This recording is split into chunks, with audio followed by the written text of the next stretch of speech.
Este canal se nutre de sus relatos, aquellos que tomamos del correo electrónico, la página o el grupo de Facebook, lo cual agradecemos infinitamente. Por eso mismo, yo le pregunto, ¿qué me diría usted si el día de hoy le cuento algunos de los más inexplicables, perturbadores, extraños que nos han hecho llegar? Pero antes, aprovechemos que ya se encuentra por aquí y permítanme acompañarlos durante cualquier actividad que estén realizando o pónganse cómodos.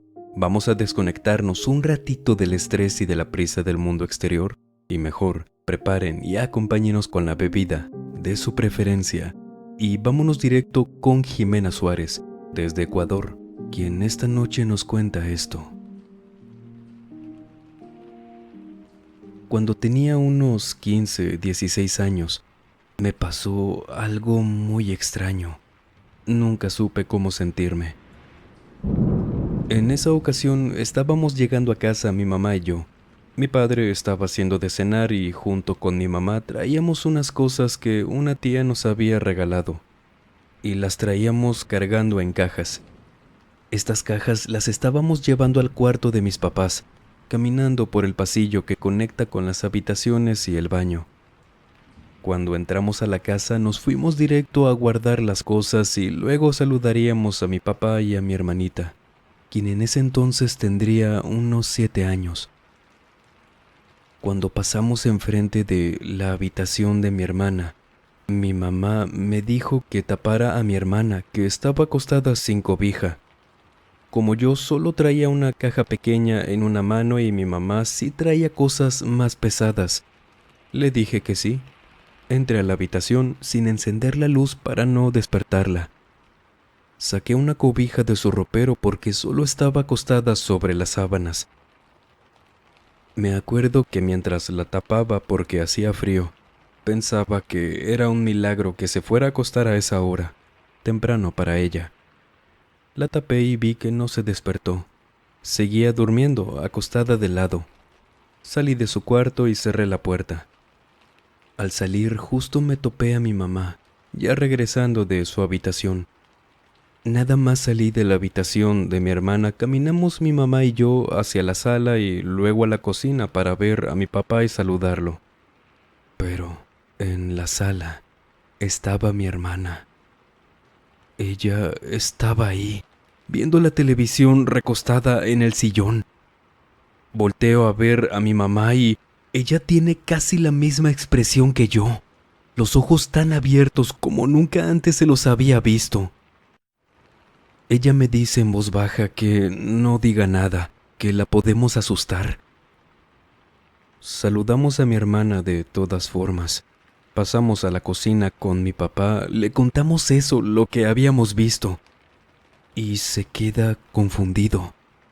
Nos dice que tal vez nos habíamos imaginado eso, que a lo mejor vimos mal, pero yo le dije que las dos habíamos visto lo mismo, que yo hasta la tapé con la cobija, la toqué, la tuve a centímetros de mí, y fui porque mi mamá me confirmó que también la había visto desde el pasillo.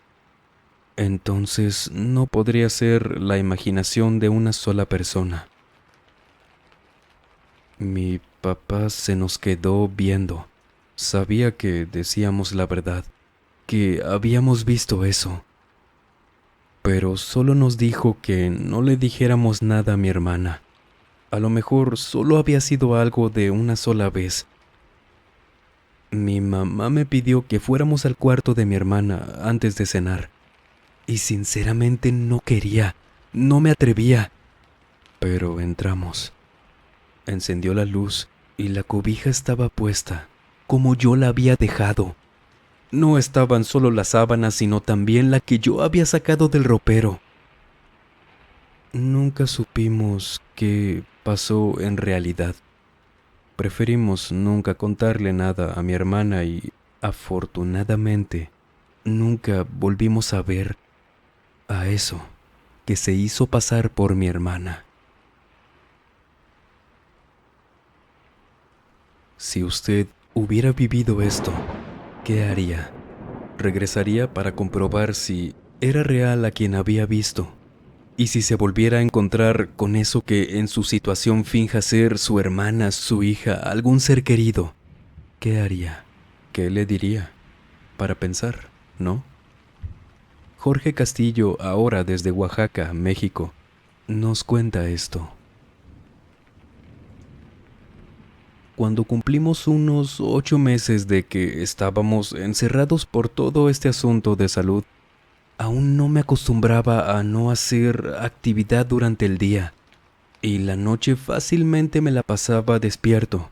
Cualquier ruido me despertaba.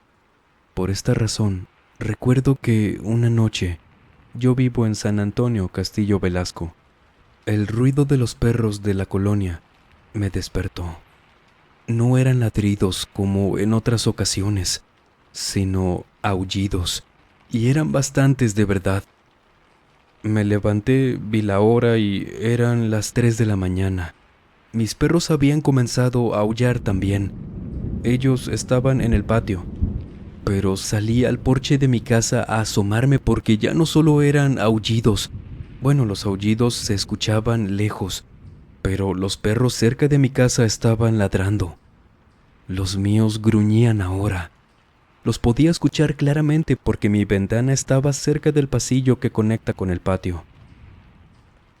Cuando estuve parado en el porche, viendo hacia la calle, volteando de un lado a otro, noté que no había un sonido que no fueran los perros.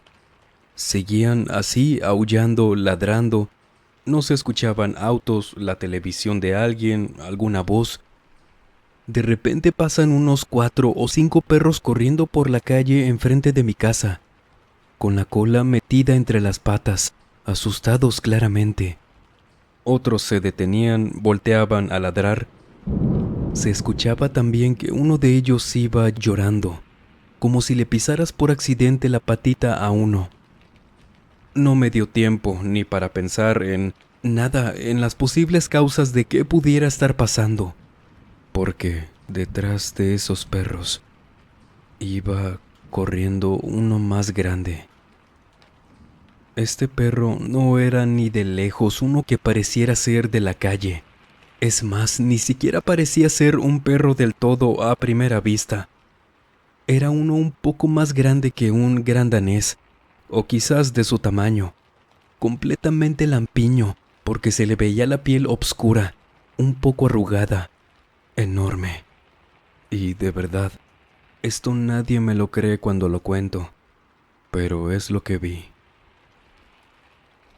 Este perro, al ir corriendo detrás de la manada que ahora entendía estaban huyendo de ese animal, se detuvo, casi frente a mi casa, a unos 5 o 7 metros. Así que no pude confundir lo que vi. No me lo pude imaginar tampoco por algo que les voy a contar en un momento. La cabeza de este perro era la de una señora. Una señora de unos 40, 45 años, tal vez. Con el cabello largo, negro, la cara demacrada, sonriendo en todo momento desde el primer segundo que identifiqué que era una cara humana.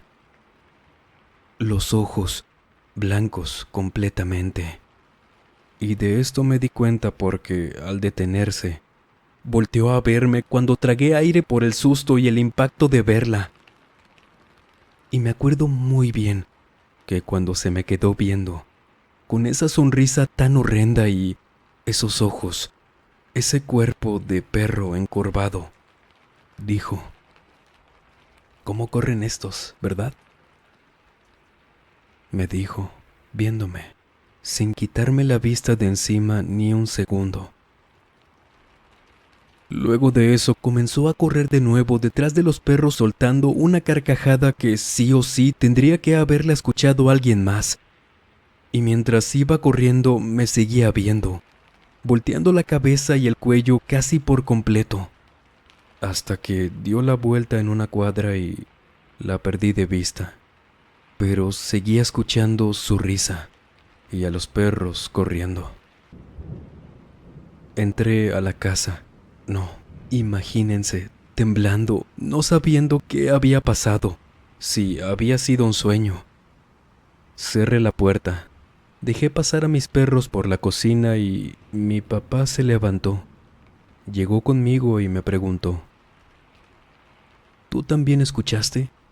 Anda una mujer ahí haciendo escándalo en la calle. A lo mejor iba tomada carcajeándose. Cuando me dijo eso, a mí nunca me había pasado eso que dicen que se te congela el cuerpo, la sangre. Pero esa fue mi primera vez. Quería decir que no la había imaginado. Hasta mi papá la escuchó. Sin embargo, aún así no me atreví a contarle. ¿Cómo iba a creerme eso? Si yo que la vi enfrente de mi casa, no me lo creo todavía. Pero les soy sincero, sí me gustaría olvidarla. Una aparición extraña, perturbadora sin lugar a dudas. ¿Cómo cree que reaccionaría usted? Díganos y recuerde que ya tenemos el grupo de Facebook a su disposición, donde podemos compartir experiencias, material relacionado a lo paranormal, al canal, comunicarnos por allá, recomendar relatos del canal que quizás no hayan escuchado aún. El enlace, como siempre, estará en el primer comentario. Gracias de antemano y nos vemos por allá. Y ahora volemos desde Oaxaca a Nuevo León, por allá cerca de la presa El Cuchillo y sus extensiones, desde donde Luis Velasco nos cuenta esto. Yo dejé de ir por muchos, pero muchos años, a los ríos. Mi familia y yo somos de General Terán, pero mis abuelitos tenían un rancho allá cerca del río San Juan, como lo conocen algunos. Río que es una pequeña extensión de la presa El Cuchillo, un poco más retirado, por lo que siempre hemos ido desde pequeños, ya sea a pasar un fin de semana, unos días de las vacaciones, e íbamos al río ya sea a la altura de Santa Cruz del Valle, Los Ébanos, y esto que les voy a contar me sucedió cuando tenía 13 años. Mis tíos siempre nos han llevado a pescar a las orillas de esos ríos. Si no lo conocen, en realidad no es peligroso. No es profundo en la mayoría de las partes donde pasa y no hay animales peligrosos. Por eso mismo siempre estábamos tranquilos pescando con la atarraya. Esta red que se lanza y se deja caer sobre el agua y luego se recoge de nuevo hacia la orilla, pescando así peces pequeños, langostinos. Y en esa ocasión, me acuerdo que me alejé un poco de mis tíos. Nosotros ya conocíamos por ahí muy bien. Siempre obedecíamos también de no entrar al agua sin un adulto cerca. Pero a mí me gustaba caminar por las orillas sin alejarme tanto. Y en eso que iba caminando, vi un pececito, uno que brillaba mucho, flotando en la superficie. No estaba vivo ya, flotaba de lado, pero brillaba tanto. Yo me emocioné porque nunca había visto uno así, y comencé a buscar alguna rama o un palo que me dejara alcanzarlo, porque sí lo tenía algo lejos de la orilla. Cuando regreso mi vista hacia el río, ya había encontrado una rama para intentar acercarlo. Ahí, en el agua, un poco atrás de ese pez flotando, veo que viene algo, haciendo como una ola pequeña, lenta. Me le quedo viendo porque yo nunca había visto algo así. Era una ola pequeña de altura, pero de largo era lo extraño. Entendí que eso era un animal que venía debajo del agua acercándose a mí, lento, pero moviendo el agua, cerca de la superficie porque el agua levantándose me dejó ver que era como si fuera una lona, una cobija, un cobertor. Es la única forma como yo podría describir lo que alcancé a ver. Muy oscuro, a pesar de que eran las 2 de la tarde y estaba completamente soleado.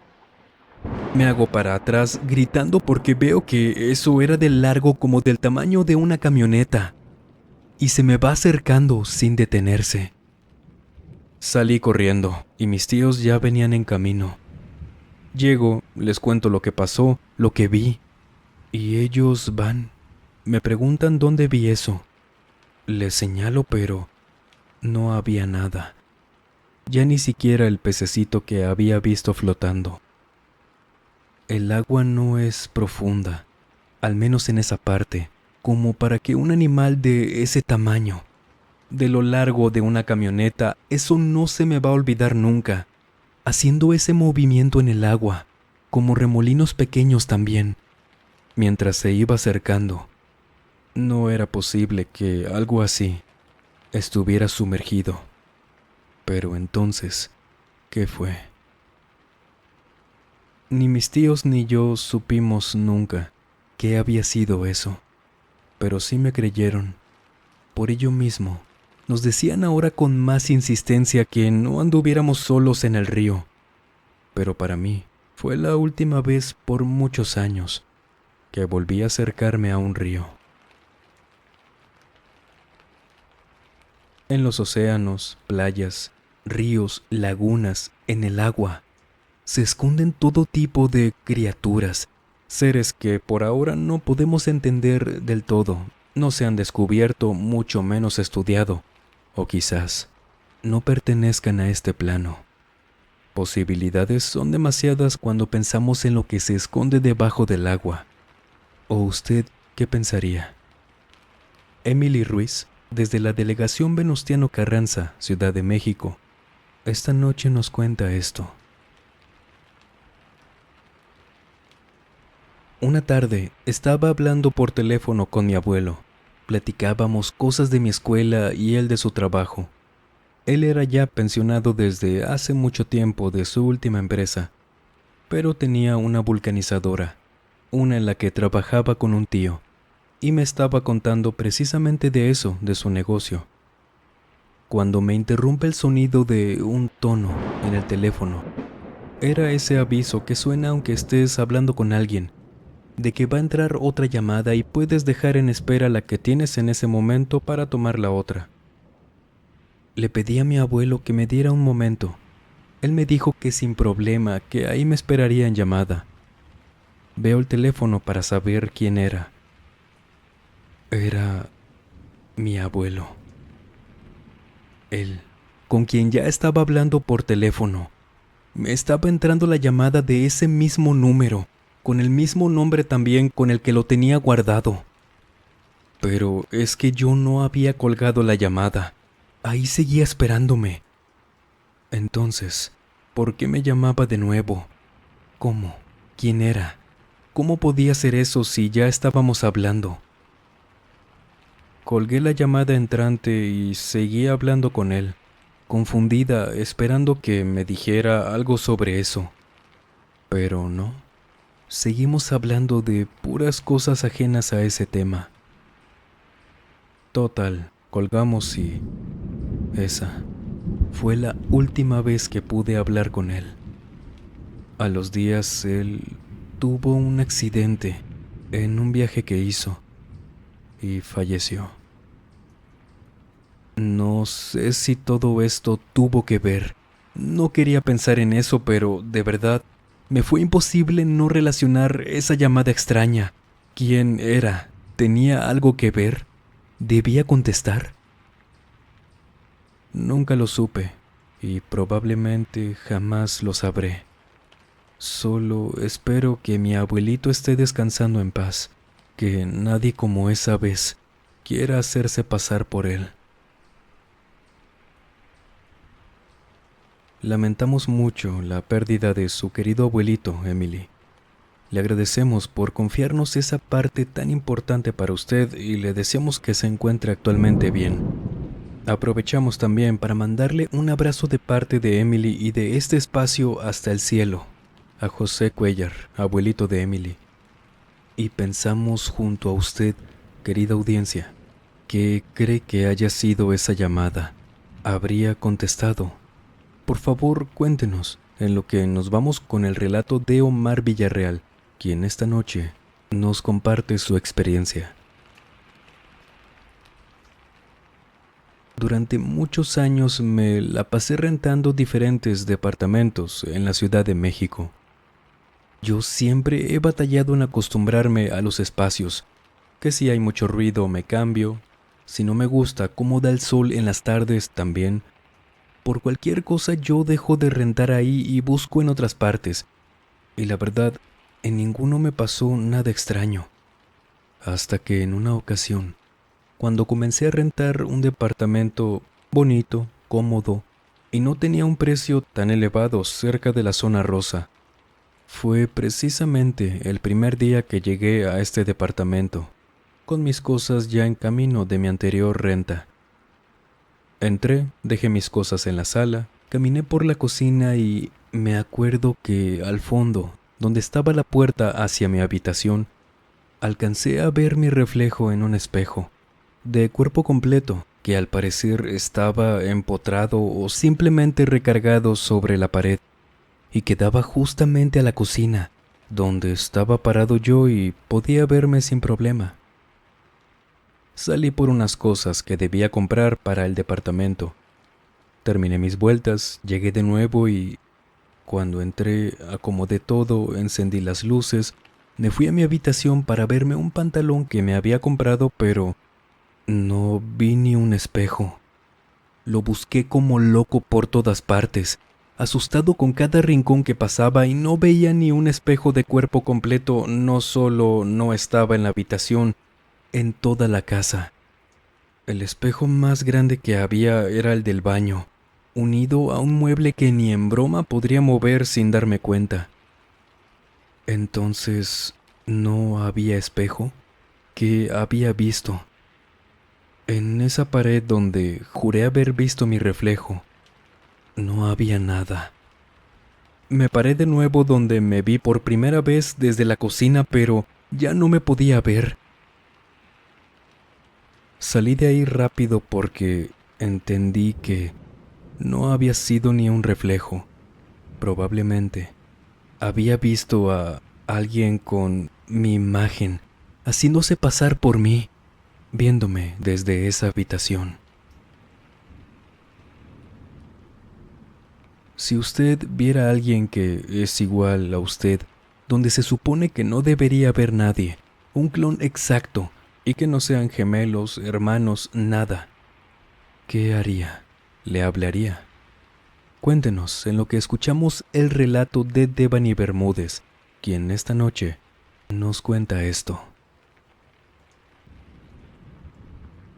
Hace unos meses, esto fue reciente, me pasó algo que siempre busco que, por favor, haya sido mi imaginación, otra cosa que tenga explicación, que no sea lo que vi. Era un día entre semana, a mediodía. Yo estaba cocinando en mi casa mientras que mi esposo estaba terminando de hacer unos arreglos en la habitación. Estaba frente a la estufa cocinando unas chuletas, dándoles vuelta, cocinando arroz al mismo tiempo. Y de repente, detrás de la estufa, entre la pared y la estufa que hacen apenas unos centímetros de ancho, empezó a subir una mano de no sé si una mujer adulta, blanca, completamente pálida, como leche, las uñas totalmente destruidas, y las alcancé a ver a detalle porque salió enfrente de mí. Decir que estaba a 1 metro, quizás era una exageración. Estaba tan cerca que pude escuchar también cómo hizo sonido al mover parte de la estufa, al ir, no sé si chocando, moviéndola con lo ancho de su mano, no sé. Esa mano sale, se arrastra hacia arriba por la pared, abierta la palma de la mano, extendiendo los dedos, y se mete. De un segundo para otro baja y se esconde, no sé si detrás de la estufa, detrás de la pared. Yo llego corriendo con mi esposo, llorando, sin poder hablar de la impresión. Esa tarde sí me sentí muy mal. Él terminó de cocinar por mí mientras yo no podía dejar de llorar, de temblar. No me calmaba, no quería ni voltear a ver a la cocina. Él sí me creyó, pero siempre me quiso convencer de que había sido mi imaginación. Y no por malo, sino porque ¿qué podía hacer de todas formas? Cuando al día siguiente yo salí a trabajar, él me contó que movió esa estufa. Buscó algo, alguna parte donde se pudiera esconder una persona, en la pared, algún hueco. Pero no, todo estaba en orden. Nunca pude cocinar estando sola en esa cocina. Siempre tenía que estar alguien conmigo. Hasta que nos cambiamos de casa y de ahí intento creer que no vi eso, por más segura que estoy de que no me lo imaginé. Y es que en la pared quedaron marcas negras de unos dedos. Estos relatos de verdad son tan extraños, pero aquí en este espacio no venimos a cuestionar si son verdad o no, para nada. Les creemos. Sabemos que a veces suceden cosas que escapan por completo de, una, nuestra imaginación y dos, de lo que conocemos y entendemos. Y si ustedes han tenido alguna experiencia paranormal, por favor escríbanos a través de la página de Facebook, el correo electrónico o nuestra cuenta de Instagram que dejamos como siempre en la descripción y en el comentario fijado. Gracias de antemano. Y sin más por agregar, les mando un muy fuerte abrazo. Nos vemos en el próximo video. Y el último en salir, por favor, apague las luces y cierre las puertas del mausoleo. Buenas noches.